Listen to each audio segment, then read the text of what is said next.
Hello and welcome. This is the Astrology of the Week Ahead podcast. I'm your host, Chani Nicholas, and in this week's episode, we are talking about the week of May 13th. This week is lively and also lucky. There are two really important things that are occurring this week. I need you to pay attention. On Monday, the 13th of May, we are having a Uranus-cazimi. It means the Sun and Uranus are coming together to make a conjunction. It means that something that is associated with Uranus, which is freedom, which is a little upheaval, which is definitely about invention and upgrading our systems, is going to be fortified by the light and the heat and the warmth and the life-giving force of the sun. And the same thing happens a couple of days later. On May 18th, Jupiter and the sun come together. This is a very lucky combination. This is a really good signature for opportunities, also for optimism, for expansion, for wisdom, for being able to be generous and to mark our life with a kind of generosity and generativity. So, big week. It's all happening in Taurus. The part of your chart that contains Taurus, check the Chani app, check your weekly reading, is getting this big infusion. Now, last week we had a new moon in Taurus. Venus is in Taurus. And also this week, Mercury is moving into Taurus. So it's just like a packed little house right now. And it's going to end this week, or a lot of it is going to shift next week. So this is the last week for us to make magic in the part of our chart, again, that contains Taurus. So it's really important that you go listen to your reading, or you could read your horoscope for Jupiter in Taurus. You could read your horoscope for Uranus in Taurus. You could read your horoscope for Venus in Taurus. And as of Wednesday the 15th, when Mercury moves into Taurus, you could also read your horoscope for Mercury in Taurus on either Chani.com or on the Chani app under the current sky section of the app. Okay. Because all of that will give you like a little hint and a little nod and a little wink and a little like understanding of why that part of your life is so important.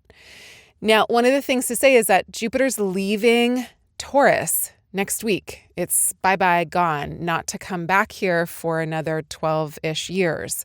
So the fact that it's making a cazimi now is really essential. And next week, it makes a conjunction with Venus, which is so sweet and so good. So you'll hear me talking last week, this week, and next week about things that you're beginning in this part of your chart in your weekly reading. And also on this podcast, you'll hear me talking about these moments that keep happening in the same part of our chart. And when you listen to something, and it gets reiterated 3 times within a month, you're like, oh my God, why does she keep talking about this? But I'm talking about it because it's a fleeting moment. Now, if we're starting things in Taurus, if we're beginning something, if we're dropping a seed in the very fertile ground of this earth sign, then we want it to be enduring and long-lasting. This is not something that we want to rush through. This is not something we will expect immediate results from. These are seeds that we're planting that are about our sturdiness, our steadfastness, and our ability to plod along a certain path while paying attention to the signs and the signals that we see that something is growing, or at least at the beginning, while being very steeped in our faith that things are happening underground that we can't necessarily see or know right now, but we trust the process.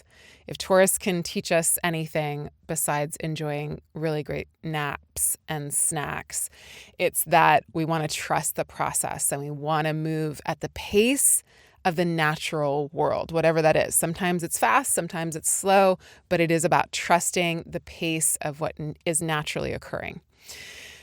Okay, Monday is really good for doing something differently. I want us to think about our resources, what we've got at hand already, not what we need to go out and get, not what we need to buy, not what we need to put on ourselves. It's about the resources we inherently have and that are already at our disposal. How can we use those resources in a different, more innovative, more unique type of way? How can we feel or attain a little bit more freedom given what we've already got to work with? Capitalism will teach us that we need to go buy something else, that we need to get more of, that we need different of, that we need. Nature teaches us that we have, that we're good, that we could just pause for a minute and enjoy what we've got. And if we're going to innovate, or if we're going to work in a way that is a little bit of a systems upgrade with whatever we've got, I want us to think along the lines of, I don't need anything that I don't already have. I want to have a mind frame that says, I'm so abundant right now in talent and time, hopefully, and in connection. I'm so abundant already in community and friendship. I'm so abundant already in heart and in soul and in desire to bring good into the world. I'm so abundant already. How can I, from this place, move with greater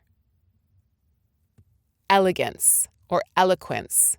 How can I upgrade the ways in which I'm working with the resources I've already got so that there is a seamlessness to it, so that there is an intelligence to it, so that it is there's a plan here. I'm not wasting anything. I'm not taking anything for granted, and I'm working with everything that I've got. Also on Monday, Venus makes a little sextile with Saturn, which is very cute and very helpful, and it also signals that there's something here that is sturdying. This is why. Venus is in Taurus. Uranus is in Taurus. The Sun is in Taurus. Jupiter is in Taurus. On Wednesday, Mercury will move into Taurus. And because Venus is in charge of everything in Taurus and it's making a sextile, a very helpful aspect to Saturn, which is a grounding, boundaried kind of signature, it means that even though there's upheaval and even though there's change and there's innovation, it's being done in a thoughtful and thorough kind of way. Or there's a type of grounding to it. Or whatever innovations you're thinking of doing, whatever changes you know you're in need of making, do them slowly and thoroughly. There is no need to rush. If things go quickly naturally, great. But we don't need to push anything here. We're going to allow things to unfold, and we're going to be awakened to the changes and the revelations and the knowledge of how we need to do something differently, how we need to break from tradition and work with the resources that we've got in ways that feel exciting and spark new ways to work creatively. Wednesday, Mercury moves into Taurus, immediately makes a square with Pluto. Wednesday, Thursday, and Friday, when Mercury makes the official square to Pluto, we're going to be in some very deep conversations. We're probably going to be in some deep conversations about what we're changing, about the freedom that we're needing, and about the ways in which we want to work with what we've got.